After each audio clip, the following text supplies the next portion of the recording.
Do you feel that your figure drawings never quite capture what it is you really want to express? I used to think that. I struggled for years copying Bridgman, drawing boxes and ovals, drawing different angles of boxes and ovals, and feeling completely hampered by stylization until I discovered this book.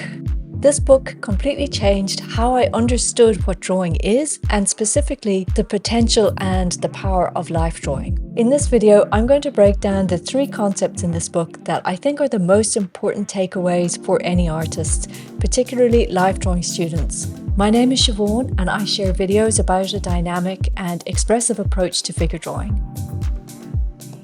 I also write about figure drawing every week over on Substack, and I'd love you to join my newsletter, so check the link in the description below. So this book revolutionized the way artists approached drawing the figure when it was first published in the 1930s, and has allowed for a more dynamic and more expressive way of drawing. It was radical when it was first published, and I think it's even more relevant in its approach today.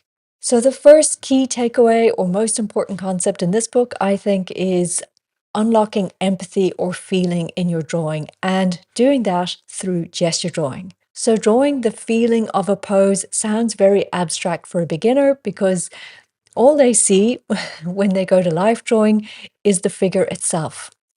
And I think it's also very challenging to our understanding of figure drawing if we're only ever relying on photo reference. But in truth, gesture drawing is less about drawing the figure fast, and it's more about drawing the gesture of the pose, trying to capture the movement or the action that the body makes. So it doesn't really make sense to try and draw the figure literally in 1 minute or 2 minutes. There's kind of no point in that.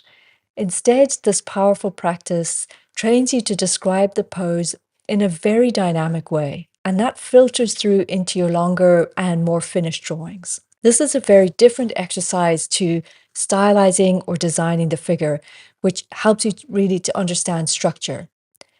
Gesture, on the other hand, helps you to understand aspects of structure that aren't physical. So it helps you to really tap into empathy and into feeling when you're drawing.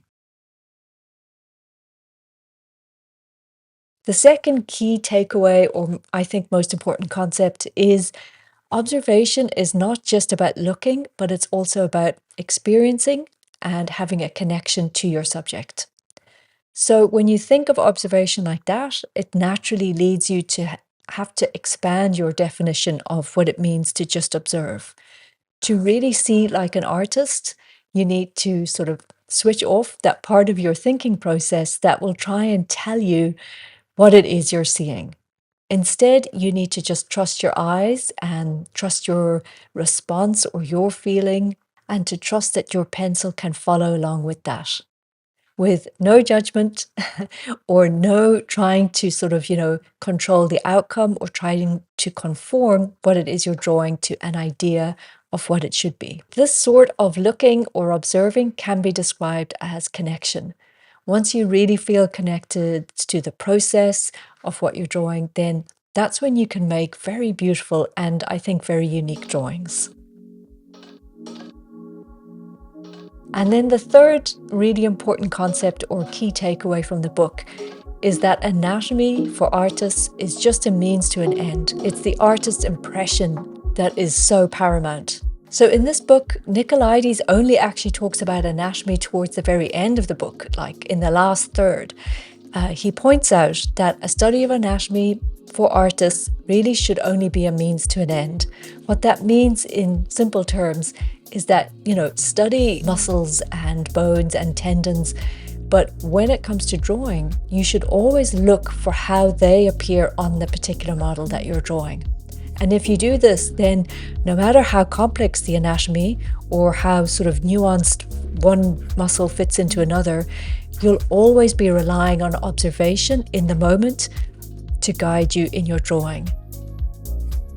But apart from all of this, if I were to identify one thing that I think this book makes so crystal clear for artists or for anyone who wants to learn figure drawing, it's that drawing from life is key. I don't think that you can fully apply any of the points that I've mentioned without really experiencing what it means to draw from life. And even if that just means drawing, in a cafe setting or drawing people walking by, if you can't get to life drawing. Now, most people find fault or criticism with this book, I think, because they simply get frustrated when they see these hectic drawing schedules in the book. So they dismiss it without really leaning into the exercises that are also included in the text itself, which I think are much more accessible. These schedules of drawing are actually way too intense, I think, for someone who's just learning to draw, or definitely for somebody who's, self-directed or learning figure drawing by themselves. And I think these schedules are actually not possible if you don't have a model to work with. The fact is, this book is actually based on academic sessions with life drawing students who had access to a life model every single day. So the schedules are from Nicolaides taught life drawing classes over a year of academic tuition. Unfortunately, he died before the book, or certainly before the final draft was signed off on. So the book was only published after his death. I think it's possible that he might have revised the schedules for the final draft, or he might certainly have written another book that could have been much more accessible to a broader audience. But either way, the point is that you don't have to follow or even look at those schedules to benefit from this book. There are enough exercises that he describes in the text itself that are fantastic to work with, and I think you'll get a lot of value from. The real value in this book is the way that he talks about drawing and about drawing the figure. It's really inspiring to read, and it prioritizes an artist's development over a single outcome or drawing. It's a book that teaches you how to see like an artist. And so for me, it's really the only book you'll ever need for life drawing. If you're serious about developing yourself as an artist in relation to the human figure as a subject for expression. Now, I know that that's something that's actually paramount for a lot of people today. If you're feeling you don't have time to waste anymore, you really want to unlock your natural way of drawing, then I'd love you to join my newsletter. I write every week about the principles and the techniques in this book. But here's something that you can work on right now, today. If you struggle with gesture drawing, watch this video next, because in this video, I'll give you a quick and easy way to solve proportions in your gesture drawing and make it a lot easier. So thank you so much for watching, and I'll see you in the next video.